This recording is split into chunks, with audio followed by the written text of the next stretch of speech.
Hey everyone, it's Erin with Hail Varsity. I'm joined by Greg, who is just decked out in Lakers gear today, also of Hail Varsity.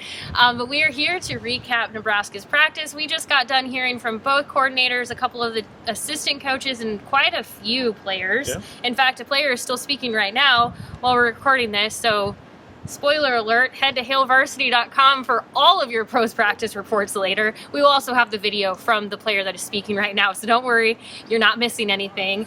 Again, if you're not subscribing to this YouTube channel, I don't know what you're doing. You should do that right now. But anyway, let's go ahead and recap what we heard. I told Greg I was just going to start this off really quick to give you an injury report.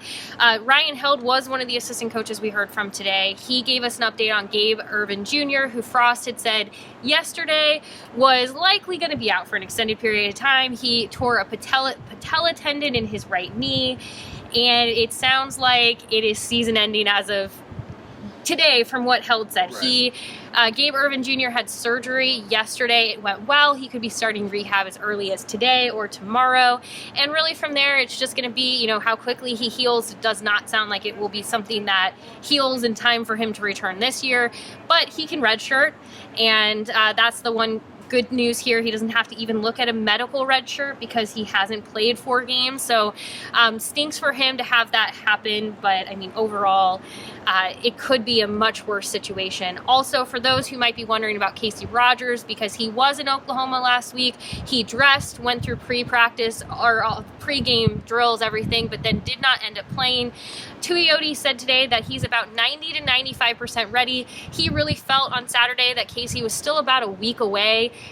It sounds like one of those things where Casey maybe wanted to play sooner, but he wasn't, his coach wasn't yet ready to maybe put him in there. So it sounds like he feels better about the opportunity of him seeing the field against Michigan State. So those are your quick, not quick, they weren't quick. Those are your injury updates. But Greg, you had a chance to listen to the coaches as well. What was kind of your big takeaway from today? Yeah, I spent a lot of time with Matt Lubick, the offensive coordinator, and I think a lot of focus still on the run game and getting that going. One of the players we heard from also is Matt Sichterman, who also obviously talked a lot about that too.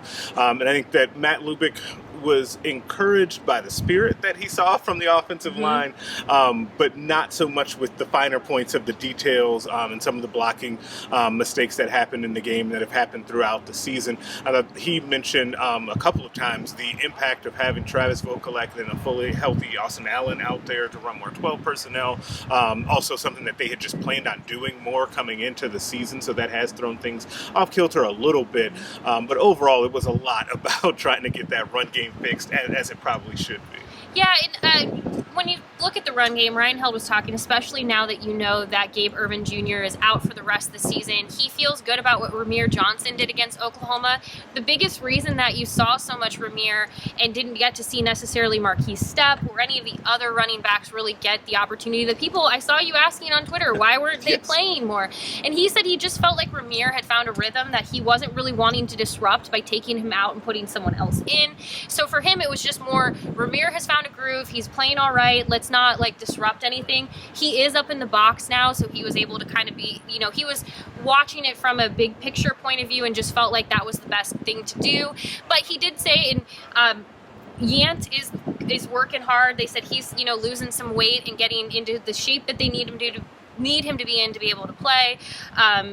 They talked about Savion is doing what he needs to do. You'll see some of him. So he felt like the running back room overall. Oh, Marvin Scott. Marvin Scott was another. Yep, he had a great Scott practice. Frost mentioned him yesterday as well. So, I mean, they feel good about where they are despite now having to play without Gabe Ervin Jr. But when you talk about that run game, Held said the exact same thing. They have to find a way to get more yards. That does start behind a strong offensive line. That's my own editorialization. He didn't say that. But, they do, as both running backs and offensive line, have to find ways to get more yards and get that run game going. Yes, and I think that being encouraged by the way Ramir Johnson, at least how hard he ran on Saturday, I think it is something to take away that Ryan Held definitely mentioned and that we saw with our eyes in that game against Oklahoma. That will definitely help, and his story has become really interesting as he kind of stuck with it and has come out of the other side as someone who's now, poised to have more playing time. It's a good situation for him after what he showed on Saturday. So all spotlight really, though, on that run game. There's a lot of run game talk because it's another piece, like going to the other side. Yeah. Michigan State has a really great running back, and that's definitely something that the defense, from both Eric Shenander to Tony Tuioti to the players themselves, are all talking about. They have to be better at stopping the run. That starts up front. They all know what they're up against. They're going to have some stiff competition against Michigan State, and that was consistent between all the defensive coaches we heard from, all the defensive players. There's no, and I'm talking not just today, but also yesterday. They all understand the challenge that's ahead of them. Yeah, and I feel like they're excited about that challenge that's ahead of them. And I feel like we've talked to a couple of different defensive linemen so far this week that have all referenced the excitement level to get into really like the meat of Big Ten football and what I think Damian Daniels yesterday termed as his type of game, right? Mm-hmm. And I think that those guys are ready for that challenge. After having a strong start to the season, they feel like they can do more. Yeah,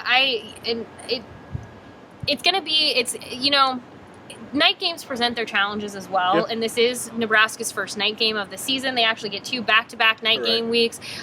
Scott Frost mentioned on Thursday, or what day of the week is it? He mentioned yesterday on Monday that coaches prefer morning games because it's similar to the schedule that they already have. Yep. They don't have to kind of wait for them all day or wait all day and have to keep them ready and loose all day. So Tuioti kind of gave a little bit of an idea of like what will they be doing. I guess all of the coaches did, just trying to keep them loose, having meals, watching film, just kind of like trying to keep them in the zone and engaged all day long. So, it will definitely present its challenges because while you might be looking and going, 6 p.m. Central, that is 7 p.m. Eastern. So it is also just a little bit of a different ballgame when you're also changing time zones. Yeah. So they have a plan in place. They know they're going to have a long day in East Lansing on Saturday, but they know the players also are excited to be able to get under the lights of a stadium and to really have some fun with that. Yeah, it should be a really fun, competitive game. You like